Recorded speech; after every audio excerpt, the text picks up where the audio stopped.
Hey everyone, welcome to Storywise English. I'm Sam, and joining me is my witty co-host, Priya.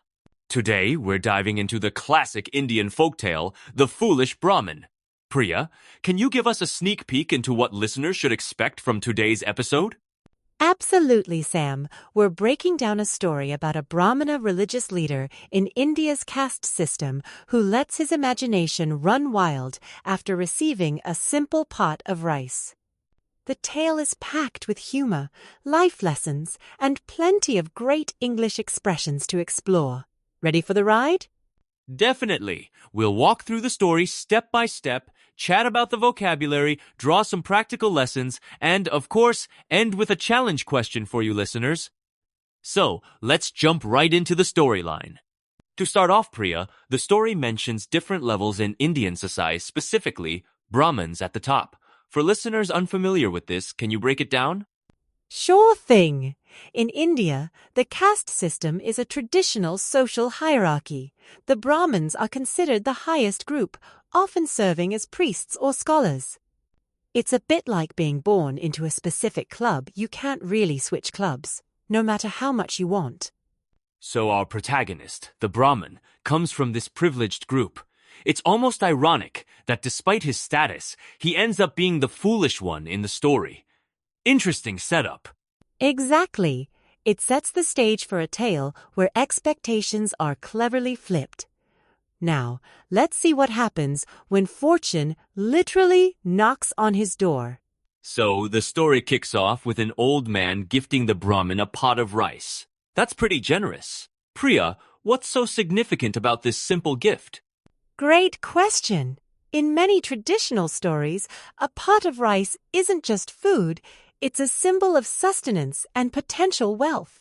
Imagine someone handing you a lottery ticket. The Brahmin immediately starts thinking, should I eat it? Sell it? What else can I do?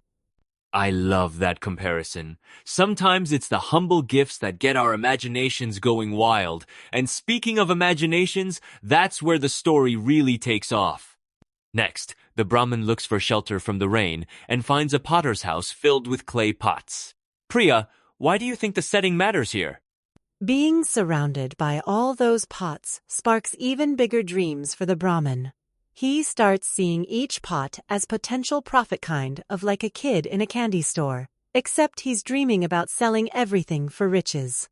Exactly. He imagines a whole business empire starting from that one pot of rice. It's like those get-rich-quick schemes we see today, right? Totally. It's all about building castles in the air, big dreams. No foundation. But let's see where his fantasies take him next. So, with a single pot of rice, our Brahman spins an entire future, selling rice, buying pots, then silk and nuts, and even getting married with 4 wives. That's quite the leap, Priya. It sure is. This is a classic example of counting your chickens before they hatch. He's already planning his family picnics, and even how he'll manage jealous wives without having made a single rupee yet. What's wild is how real his imaginary world becomes. It's almost like he's living in a movie in his head while completely ignoring reality. Here's where the dream crashes. While acting out his imaginary life, the Brahmin swings a stick, breaks the pots, and the real potter returns. Priya, can you walk us through this turning point? Absolutely. It's pure slapstick. He's so lost in his fantasies that he smashes the very pots he hoped to buy. The potter, who's actually the old man from before, is furious and demands payment. Suddenly, the Brahmin's fortune evaporates. Talk about a rude awakening. It's that moment when daydreams meet the hard wall of reality, and the Brahmin walks away empty-handed. Now, let's switch gears and dig into the rich vocabulary from the story.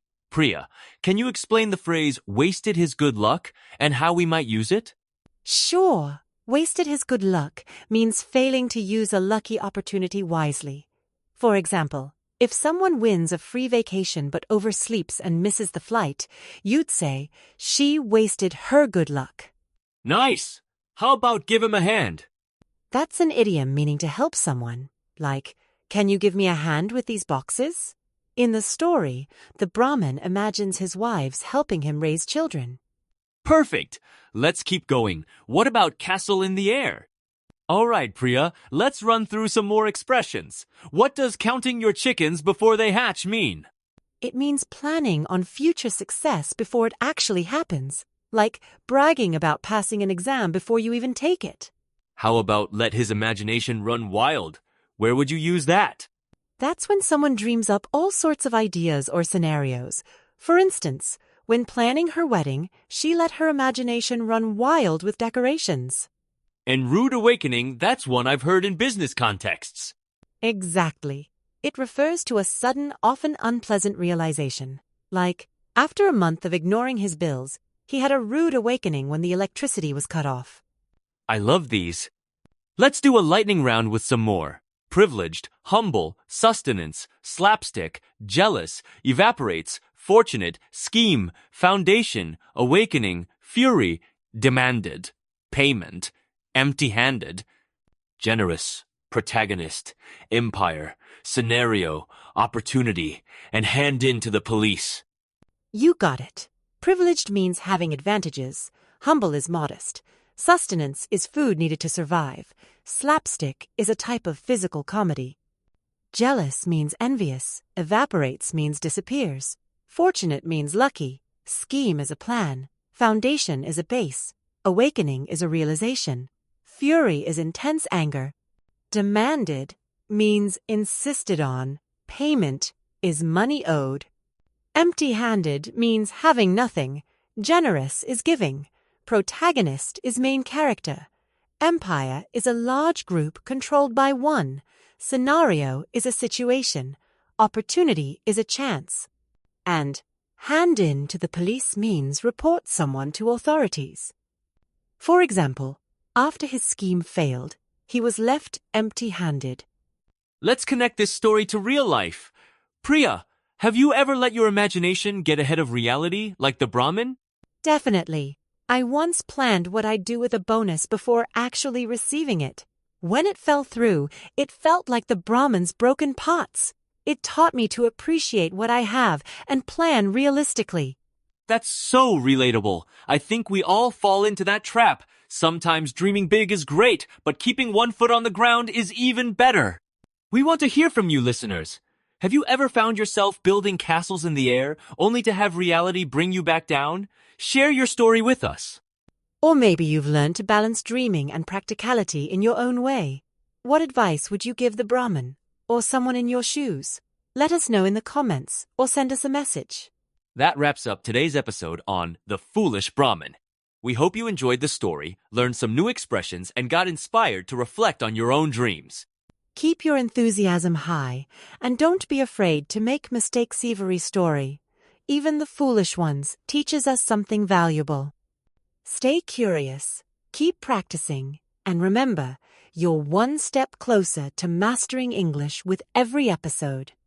Thanks for joining us, everyone. Until next time, keep those imaginations alive, but don't swing any sticks near valuable pots. See you soon.